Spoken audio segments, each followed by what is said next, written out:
James Maddison or Martin Ødegaard?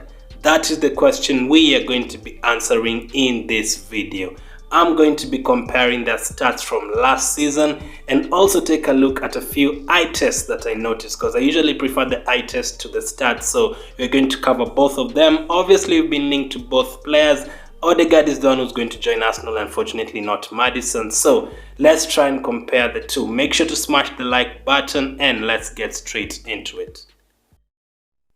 Hello everyone, welcome to Everything Arsenal. So which of the two players would you have preferred, Maddison or Ødegaard? My simple answer is Maddison, but we are going to get Ødegaard. Not sure if he's still going to get Maddison. Very unlikely, probably a 2% chance of happening. So to answer your question, hopefully these stats actually do answer your question and actually give us a detailed approach to the comparison. So in terms of appearances from last season, Maddison made 31 appearances in total. So the ones on the side plus the ones on brackets, I think those are the ones that from the bench. Those are the appearances from the bench. So 31 for Maddison in total and 14 for Ødegaard in total. In terms of minutes, Maddison played 2,105 minutes and Ødegaard played 866. Obviously, Ødegaard joined us in January, and not even January, started playing in February. So really late into the season. In terms of goals, Maddison scored 8 goals and Ødegaard scored 1. You'd have expected that. Maybe you'd say at least 3 or 4 goals. Maybe I think 3-4 months is still enough to get more than 1 goal. Assist-wise, Maddison had 5 and Ødegaard had 2. Pass per 90 minutes, pass percentage per 90 minutes, Maddison had 83.3% and Ødegaard had 90.9%. So he's definitely more accurate. In terms of shots, which you would expect, Maddison has 3.2 per game and Ødegaard has 1.6 per game. So Maddison is the one who's more aggressive in the opposition box or in and around the opposition box. If he gets a chance to shoot, he will shoot the ball. I noticed last season more than 5 times Ødegaard had the chance to shoot, but he preferred not to shoot. He preferred to pick up the pass, which I don't mind if that is the better option in that situation, in that scenario, but you definitely do need someone to shoot to score. That's why we lack goals from midfield. No one shoots the ball. So Maddison has a better shot per game than Ødegaard. In terms of dribbles, Ødegaard has more. Not that much, but 1.2 to 1.4.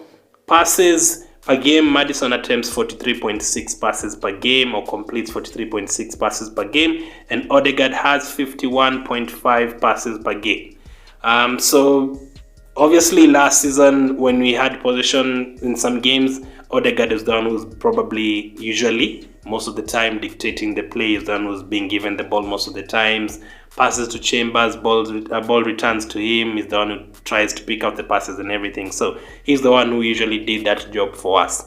In terms of key passes, Maddison picks out more key passes than Ødegaard, at least from last season, 2.2 to 2.1. And in terms of successful final third passes, Maddison had 15.7 and Ødegaard had 20.2. So that is very important, because usually I'd actually say that when we have the ball at the back, yes, we usually look very careless, but the moment we get it to like Partey or Lokonga, we usually don't have a lot of problems to getting it to Smith Rowe or Saka.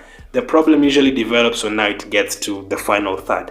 No ideas. Usually just choose to pass to Tino Bellerin for the cross. No one can pick out the correct passes. So in terms of final pass, third passes, Ødegaard had more than Maddison last season. So that's the just the normal stats. I'll try and take a look at the eye test now. Let me now take a look at the eye test. This is my favorite part, taking a look at formations that were used and that are going to be used. So last season we saw Martin Ødegaard and Smith Rowe playing together in very many games. Tottenham at home, Benfica away from home, all those games they played together, and even at the end of the season against teams like Brighton, they started together. Now Ødegaard would play as the number 10 and Smith Rowe would play as the left winger, but as the game developed, as the game went by, Ødegaard would move a bit to the right and Smith Rowe would also move a bit to the right, Tierney would overlap, nearly having the entire left flank on his own, and then Smith Rowe and Odegaard would act as two number 10s in the same team. When the position takes us to their left side, Odegaard would move to the right side alongside Pepe as well. So in that scenario, I'd say Martin Odegaard and Smith Rowe can play together well. They've played together well from last season. They could combine together well. And actually didn't mind Smith Rowe playing on the left last season. I felt like we did more with both of them in the team. Like as I said, the Benfica games, the Tottenham games, I felt like we created more chances with both of them on the pitch. Now with Maddison, I'm not sure Maddison can work together with Smith Rowe. If Maddison joins the team, Smith Rowe will have to sit on the bench. So that is because Maddison, I don't think Maddison can play on the right side. Odegaard, most of his senior career is actually played on the right side, drifting in. So it's not a weird position for him. Maddison, though, I don't think Maddison can play on the left side or the right side. He really is a number 10, so that will definitely affect Smith Rowe.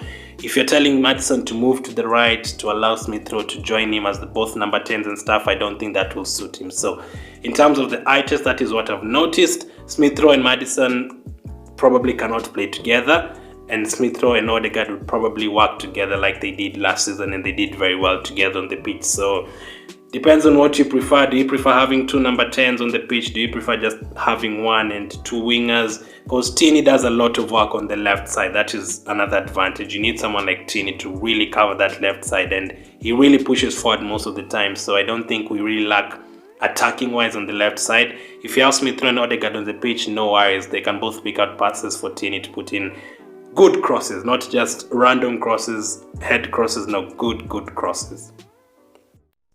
So that was just a stats comparison. Obviously, you can take a look at the other stuff like set pieces. Maddison is better in terms of corners and free kicks. All that you can take a look at. Defensive wise, Maddison would be better, is better than Odegaard in terms of pressing. So that's one reason I preferred Maddison, because in terms of pressing, the kind of tactics Arteta uses, Maddison is better in terms of pressing than Odegaard. So either way, we've gone for Odegaard. So just a quick recap. Appearances, Maddison made more, played more minutes, he scored more goals and had more assists in that time.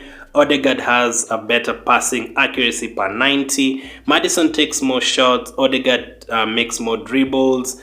Passes, Odegaard attempts more and completes more. Key passes, Maddison has more and successful. Final third passes, Odegaard has more. So make sure to smash the like button. Thank you for watching. Keep staying safe. Let me know who you prefer, and I'll catch up with you guys later.